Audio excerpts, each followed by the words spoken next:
Hello, everyone, and welcome to Snap Take. This is Glazer of Snap Judgments, and if you've been missing everything that's going on in the last little bit in Marvel Snap, what you need to know is the meta is now Invisible Woman First Steps and Counter decks. That's what we have for you today. Two amazing Invisible Woman First Steps decks, and two decks to counter the card. A lot of people are worried about the double Invisible Woman First Steps being 4 triggers. I'm pretty sure, no one can be 100% sure, I'm pretty sure that is an intended interaction. Activate. This turn, your end of turn abilities happen twice. So you activate the first Invisible Woman, that happens twice, right? You then activate a second copy of Invisible Woman or a Project Invisible Woman. The end of turn effects happen twice again. That is 4. That means if you have 3, that explains why it happens 6 times, because 3 times 2 is 6. Hopefully this makes sense to everyone. We're just multiplying the amount of times by 2, not exponentially growing, and this seems like an intended interaction. That does not mean they won't nerf it. That doesn't mean they're happy with this interaction, but that does mean it's going to stay the same. Or at least this is what they thought they were making when they released this card. Next up, we've got Ika's Invisible Woman deck. We'll do the first Invisible Woman deck, 2 counter decks, and then a last Invisible Woman deck.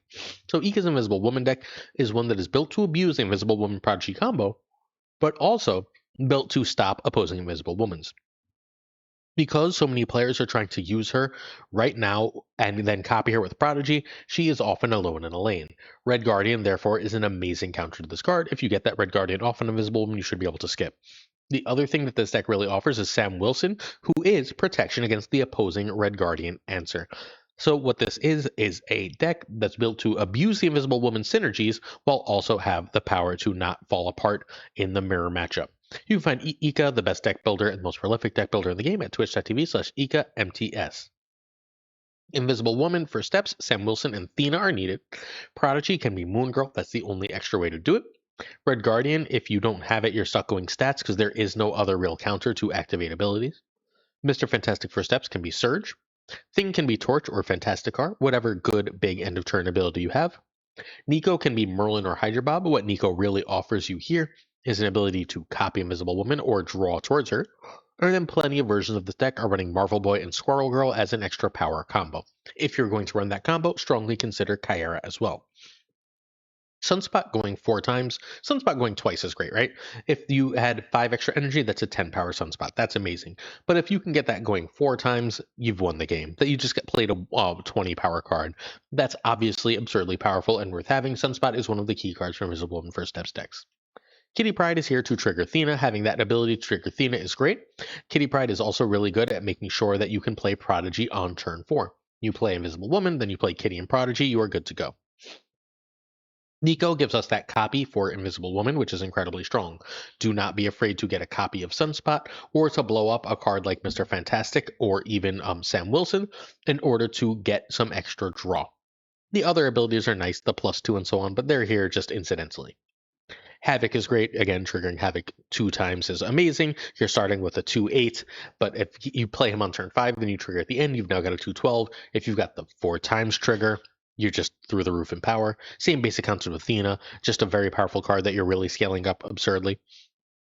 Mr. Fantastic gives you a bit of extra power, but what you want more than that is the extra energy. This deck is very energy hungry, and anything that costs less is really good. Plus, end of turn ability is nice. You're usually triggering Invisible Woman on 6, but once in a while you'll trigger it on 5 for the double first steps, especially if you're basically passing due to Sunspot. Excuse me as I die quickly. I don't know why I'm choking today. But Sam Wilson, Captain America, moves cards to fill lanes for the thing for steps and helps protect your Invisible Woman. Also really good at making sure Prodigy hits the right card. Red Guardian is our countered Invisible Woman card.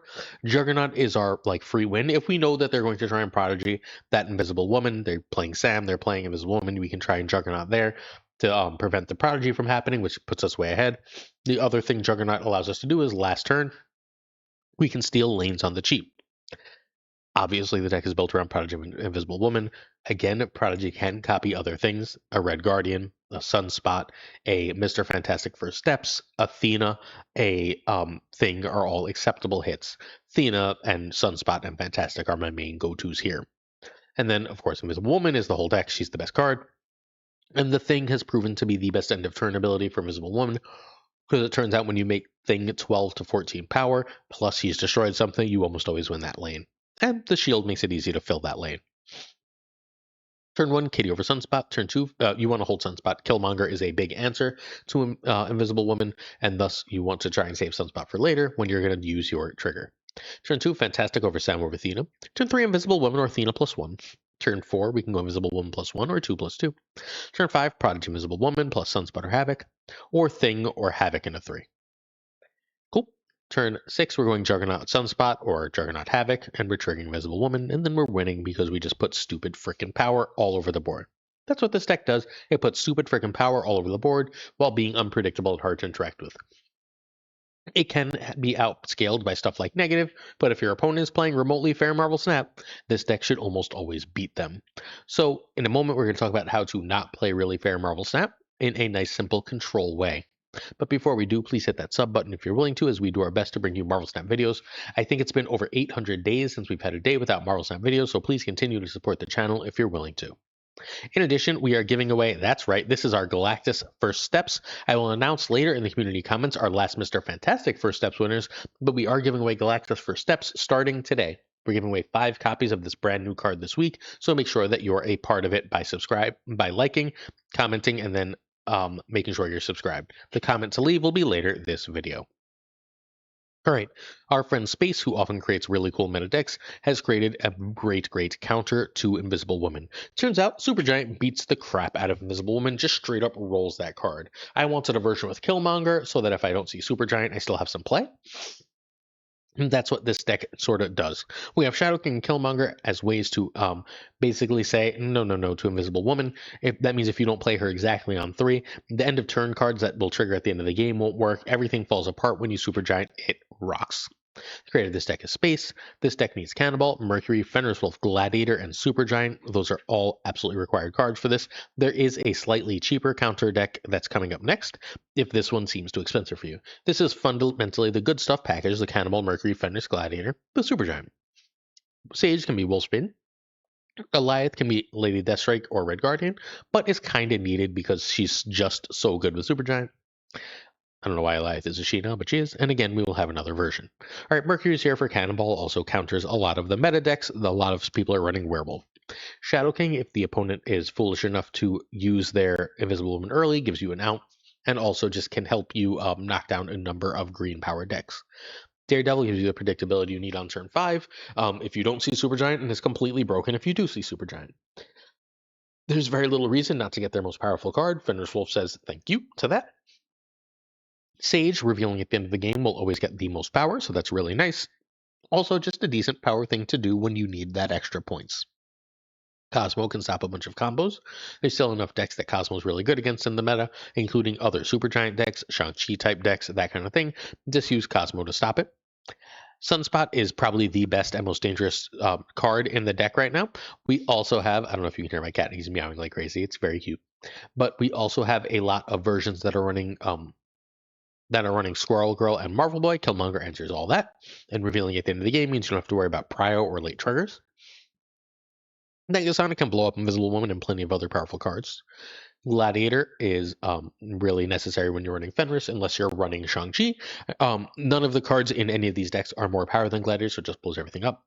Again, Supergiant says you can't play your game. Cannonball destroys something, especially when hidden behind Mercury. You can make sure that that is in the right spot. You can play Cannonball on 5, then play Mercury in that Cannonball lane on 6. It's real nice. And then Goliath is amazing at making very sure, that your opponent's cards that are unrevealed do not matter. Turn 1 pass. Turn 2 Daredevil over Mercury, which is more or less equal to Fenris. Turn 3 Gladiator over Negasonic. Turn 4 Supergiant, snap on that, over 2/2. Turn 5, you might be snapping on that Daredevil. Keep that in mind. You can do Cannonball, or you can do Sage, Monger, Negasonic behind Supergiant, or just pick what to play based on Daredevil. Turn 6, we're generally doing Cannonball or Goliath, but sometimes it's 2/3 of the Cosmo, Negasonic, Killmonger, Sage variety. This deck feasts on Invisible Woman decks. If you're sick of losing that matchup and you don't want to play combo, this is the place to go.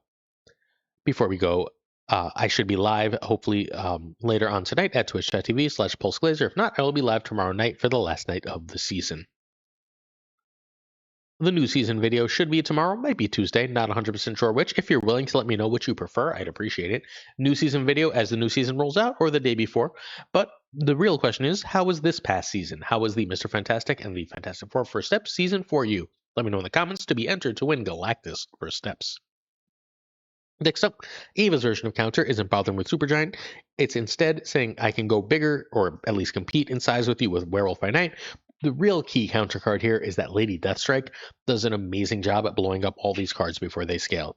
You're going to guess you're going to whiff on Havoc, but you should be able to hit almost everything else, and Red Guardian can still counter Invisible Woman. You can find Ava at twitch.tv/Avazord. This deck needs Cannibal, Mercury, Merlin, Red Guardian, and Werewolf, and I really want to fit Killmonger for the exact obvious reason, same as before. Hood gives you access to demons. Demons are good. This looks like an Annihilus deck, so people will try and fill lanes against you, which is really nice. As they try and fill those lanes, they set themselves up for Lady Deathstrike. Mercury is here for Cannonball. Shadow King's here to lower power. Surge gives you extra energy. No fantastic first steps. So if you are free to play and have access to Merlin, i.e., you're one of those free to play players who buys the season pass as soon as it's out of the shop, you have access there. Merlin is our backup way to get rid of Century's Void along with Lady Deathstrike. Merlin can turn into a 5-drop. He can turn lots of bad cards into extra energy. Red Guardian is a strict counter card here, largely for Invisible Woman. It can counter lots of stuff. Werewolf by Night is moves, gets a ton of power, and lets you compete on an axis of power with a lot of decks. Mobius says a lot of the people that are trying to counter Invisible Woman are running things like negative, and then you have an answer to that. Power must be controlled through Shang and Cannonball. Lady Deathstrike, again, if you hit a Sunspot before it gets big, any of those cards are really great. Remember, you will know where people are playing on turn 5, generally speaking, because they're going to think you're playing Annihilus. And of course, Sentry is just good power that is Shang-proof. So this one has a 60% win rate in 75 games. Turn 1, Hood. Turn 2, Merlin over Surge over Mercury. Turn 3, Werewolf by Night over Mobius or 2+1. Turn 4, Sentry or 2+2. 5, we're looking at Lady Deathstrike or 3+2. Mercury and Shadow King are 5 plays. Turn 6, Shang and 2, or Cannonball and 1. Win from there. This one's kind of a beaut. I don't know. I think that people are sort of sleeping on this type of deck as an answer to what's happening with Invisible Woman right now. It's really good and really effective. I could not, for the life of me, figure out how to get Killmonger in without just cutting Mobius and making ourselves weak in that negative matchup. This one has a really good matchup spread into the game right now. Check out the stream team if my current streams aren't working for you. Today is, as I release this for you, Sunday, so that means our friend Obehave should be live at about 1 p.m. Eastern. Please do go check him out. Next up, we've got Bricks to Click. Bricks to Click is one of our patrons. He's a long-term supporter of the channel. We love to see him starting to stream a little bit and creating a really cool deck. Invisible Woman decks are extremely hungry for energy, and Bricks to Click said, why not run High Evolutionary and Wiccan in it? And it turns out this works really well, putting up a ton of power and being amazingly frustrating for our opponents. You can find Bricks to Click at twitch.tv/Bricks to Click, I think. This deck needs Invisible Woman, First Steps, Aivo, Fantastic First Steps. Wiccan, you can cut Quicksilver 2 at that point and add Moon Girl / Prodigy type shenanigans. You can add Marvel Boy and Squirrel Girl type shenanigans. You're good to go there. Bruce can be Havoc, Surge, Fantastic Run Things, same thing. You're just sort of mixing and matching your end of turn abilities in these decks. Hopefully you get the idea by now. Sunspot and Misty are here as power spikes. Misty giving +4/5 power to things is really great. Quicksilver is just let's make sure we hit our Wiccan curve. Plus, we don't want to play Sunspot early if we can avoid it because Killmonger's all over the place. Adam Warlock is a really powerful draw card, especially good with Misty. Making it bigger is very nice. It's your least valuable too, but it's still good. Plus, sometimes it draws you Wiccan, which is real good. Bruce gets big. Bruce is not really useful when you're trying to keep Wiccan curve, but when you're not, it's awesome. Same thing, Mr. Fantastic is your key to. If you see Mr. Fantastic, you're in great shape. Cyclops, you generally play on 3. If you don't see Wiccan, you can play it on 4 just fine. Invisible Woman is what you want to play on 3. It's completely broken. Cyclops, by the way, being an end of turn ability along with Mr. Fantastic, Bruce, Adam Warlock. Wiccan gives you the energy you need to be able to just play off. If you have turn 5/7 energy, you can do things like drop Invisible Woman. You can drop Bruce and drop Sunspot and still have extra energy. If you played Invisible Woman, you can drop Fantastic Car and still have room for Sunspot and Misty. That kind of thing is wildly strong. High Evolutionary is the cost of getting access to Misty and Cyclops, although I bet you we could build a version of this without it if we really wanted to. And then the Thing is our big card here. Thing is again proven to be the best of the big cards with First Steps. Turn 1, Misty over Quicksilver or Sunspot. Turn 2, Fantastic over Warlock or Bruce. You can pick your poison there. Turn 3, Invisible Woman over Cyclops. Snap. Turn 4, Wiccan over Cyclops or Fantasticar, Snap Wiccan. Turn 5, if Wiccan, you disco off. If not, you play Car or Thing. Turn 6, I fairly often am just going Sunspot to get 10 power. We can also drop Thing there, and we trigger both our Fantasticar and our Invisible Woman First Steps, and we win. Props to Bricks for a really, really original version of Invisible Woman. Yes, we're limited in what cards to run, but it's cool to see Bricks coming up with a really interesting way of doing so. Please check out patreon.com/snapjudgments if you're so inclined, where we are releasing exclusive videos once a week and so much more. We are doing giveaways of PAX codes galore there too. Check out Jonesy Snap 22, our patron of the month, on YouTube. Check out the Triple Threat.